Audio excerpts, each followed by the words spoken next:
Hi everyone, welcome back to the channel. This channel is dedicated to me learning about different things from around the world. And so I'm watching any kind of video about any kind of subject that I find interesting. So today I'm watching more videos about Australia. And today I'm reacting to this video called The Animated History of Australia. And it's from the channel Sweeney. And it's a really fun channel. It's a channel I've been subscribed to for a little while now, and yeah, they always make good and fun videos. So yeah, I'm really excited to check this one out. But if you are a new viewer or a returning viewer and you haven't subscribed to my channel yet, then please consider subscribing and press that subscribe button, and also press that bell to get notified about future videos. And also, if you like this kind of content and if you like my videos, then please give it a like. It will tell me and give me the feedback that you like my content and that you like my videos. So I would really appreciate it. Thank you. But for now, let's jump into this reaction. Let's do it.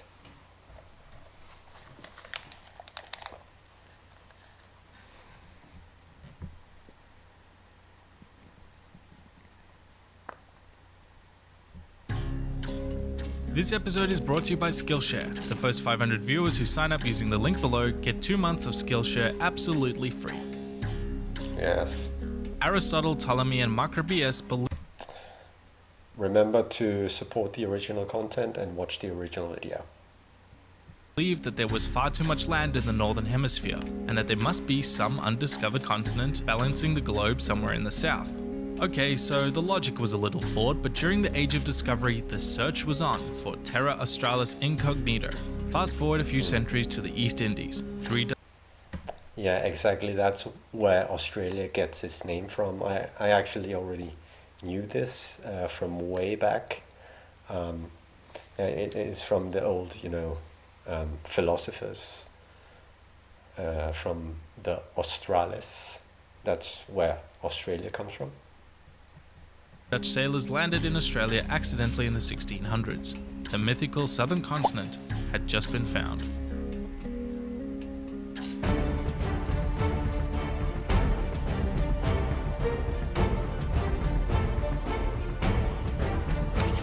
Yes.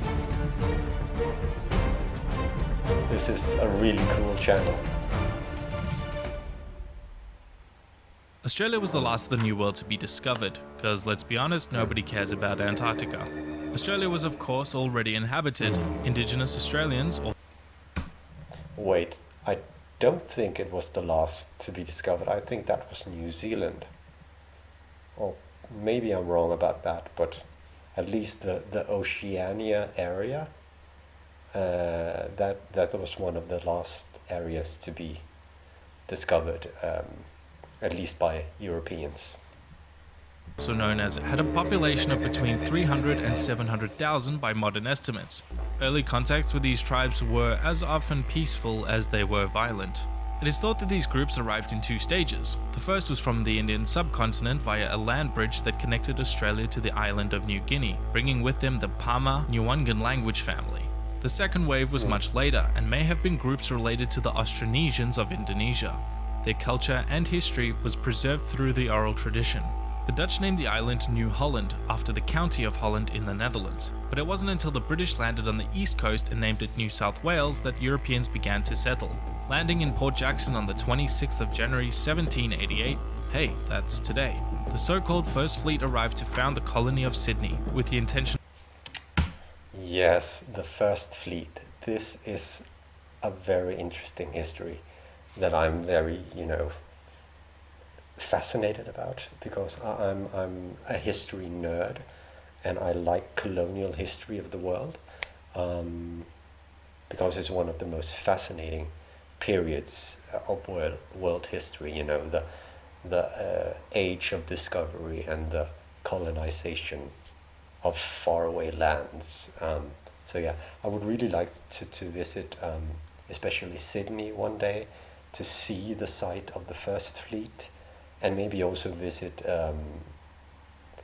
the museum that's there. I'm assuming there's some sort of museum in that area, documenting and telling about the first fleet and the history about that. So that will be so exciting to do. Of using the labour of prisoners to achieve wealth for Britain. However, contrary to Australia's convict founding myth, less than half of this first fleet were actually convicts. In the 1800s, Australia was circumnavigated, mapped, and new colonies started springing up all over. Hobart, Newcastle, Launceston, Port Macquarie, Brisbane and Melbourne, with dozens of penal centres. Adelaide and Perth were founded as free settlement cities, but the latter was made into a penal colony after it failed to grow naturally. As the Europeans expanded, the frontier wars began with the Aboriginals, many of whom were hostile to the foreign invaders. Most famously, the Black War of Tasmania, which nearly wiped out the indigenous Tasmanians. But far more destructive to the Aboriginals was smallpox, which killed tens of thousands. Australia's growth would stagnate until the 1850s. Oh, that's so sad. Every time I hear something about this, even though I'm fascinated about colonial history, it's not all positive, but that's what history is. It's not just positive, it is also negative, because history is the history of people, and people are both good and bad, positive, negative. Gold rush, which drew hundreds and thousands of settlers from all around the world in search for wealth, particularly in New South Wales and what would become Victoria. This would forever change Australia's character, with new free settlers overshadowing its convict past, bringing with them their ideas of European Enlightenment, the American self-determinism, and the Chinese hatred for the British. These gold diggers became discontent with the corrupt and badly run colonial elites and rose up in rebellion in the infamous Eureka Stockade. These settlers were beginning to feel a sense of nationalism, that perhaps Australia could be something different. The winds of change were on Terra Australis, and soon... The Eureka Stockade, that's a title or a name I've heard in a previous video that I reacted to. So is that a significant historical event that I should know more about? If it is, then please leave me a comment below and maybe give me some insights about it. And maybe also suggest a video that I could watch about it. Large-scale trade unions developed in Australia's largely working-class population from the ideas of orthodox Marxists. Trade unions still hold a significant influence over Australian politics today. But let's not forget the rift that had been forming between Australia and Australians, the government and its people. Thousands of ex-convicts were being released each year, most of them turning to civil jobs, but a sizable minority turned to Australia's bushy frontier for freedom and profits. Policing was harsh, but order couldn't reach far enough. Outside of the cities, only... Yeah, I know in Australia there's this historical term or historical figure of the swagman. I think that's the name of it. A swagman is or a swagger is a person that lives out in the bush or out in the countryside and just doesn't have a home and goes from farm to find work, or from village to find work. So yeah, and the name swagman comes from the swagging of his backpack. I think that's right. So yeah, I just thought about it when I heard about this. So yeah, I'm a history nerd. What can you do? personal gain and wealth could drive law enforcement. Money would change hands and lips were sealed. In this climate, an Australian icon was born, Ned Kelly. Famous for his tin hat Robin Hood thievery, infamous for his cop killing and town raids, and recognisable everywhere for that nifty bulletproof suit. For more on one of the most well-known... Really? He had that suit? I never knew that. Huh. Ned Kelly, one of the, you know, most infamous characters, historical characters of Australia. Cornerstones of Australian folklore, come to my channel, Feature History, and check out my video on Old Ned. Okay, so besides bulletproof suits or whatever, most Aussie colonies were granted self-governing. Wait, was that sort of an ad or an infomercial from another channel? Huh. I know. Yeah, okay. Interesting. Funny ad. Status and united to form the Commonwealth of Australia in 1901, a dominion of the British Crown. The new Australian government was very quick to open up a new dark chapter in Aboriginal history, the infamous Stolen Generation. Beginning in 1905, the government began rounding up half-castes, a term which is now highly offensive. Yeah, I need to prepare myself for this, because I always get so I always get so in my feels when I hear something about this, because this is the dark part of history, but it's history nonetheless. So that's what makes history fascinating, and that's why I'm a history nerd, because history is the story of people, and people did not always behave the way you would want them to, even today.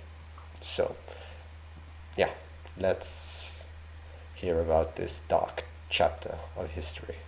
And settled them into white families with the intention of breeding out their Aboriginal blood in a form of cultural genocide. Abuses of these children were also rampant, which is a rather depressing segue into the White Australia policy, a set of strict settlement acts which restricted immigration from anyone who wasn't British or Northern European up until about the Second World War. As a British colony, Australia was... That's just so unfortunate, but we all have those dark parts in our history. Especially every country has those dark parts, no matter what country it is. So yeah, it's just human history in a nutshell. Unilaterally declare war on Germany during the First World War, forming the Australia and New Zealand Army Corps, or ANZACs. The young nation was sent headfirst into war. Around 500,000 soldiers volunteered, or nearly 1/10 of the total population. The baptism of fire came during the Gallipoli campaign, when more than 8,000 men lost their lives in the failed invasion of Turkey, an event etched into the memory of the Australian zeitgeist. Although crippled from the Great Depression, Australia again took up arms in 1939 to support her mother nation in the Second.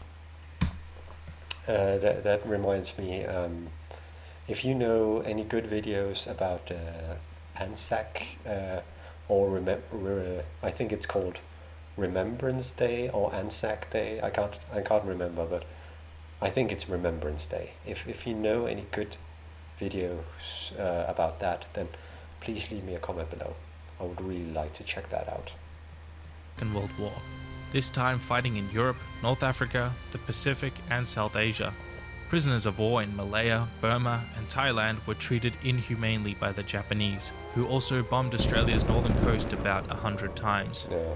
Australia is still a very young nation, but it has emerged a very powerful force in the region, now a beacon of democracy, social They were so close, Japan, to Australia, so close. Yeah. progressivism and commerce, with its phenomenal urbanization consistently ranked among the world's most livable cities. Walking the line between left and right with generous social programs, universal suffrage, a welcoming immigration policy, and attractive business prospects. Yes. This is John. John wants to learn how to play the didgeridoo he bought from a garage sale, but the lessons are expensive, so John will probably give up. But wait, John, you can learn for free over at Skillshare. In just 17 minutes with Paul Carlos, you can take a beginner's course in the didgeridoo. Skillshare is an online learning platform where you can learn a new skill, with more than 20,000 courses in design, business, technology and more. John's friend Sally wants to learn. Wait, I'm just going to see if the rest of it is an ad. Yeah, I think so. yeah. The rest of it is an ad, you guys. So yeah, that was basically the video. Um, yeah, remember to support the original content and support the channel of Sweeney. It's a really cool channel, and they have cool videos about, you know, animated histories about different countries. So yeah, this was a cool video. So I'm going to give it a like because I liked the video. So please support the channel if you can, if you want to. And also support my channel if you want to. If you are a new viewer or a returning viewer, then please consider subscribing and press that button, and also press that bell to get notified. And also, if you like this video, then please give it a like. I would really appreciate it, because it will tell me that you like the videos and that you like the content that I'm making. So yeah, I hope you enjoyed this short video from my knowledge of Australia. And yeah, I'll see you in the next one. Bye.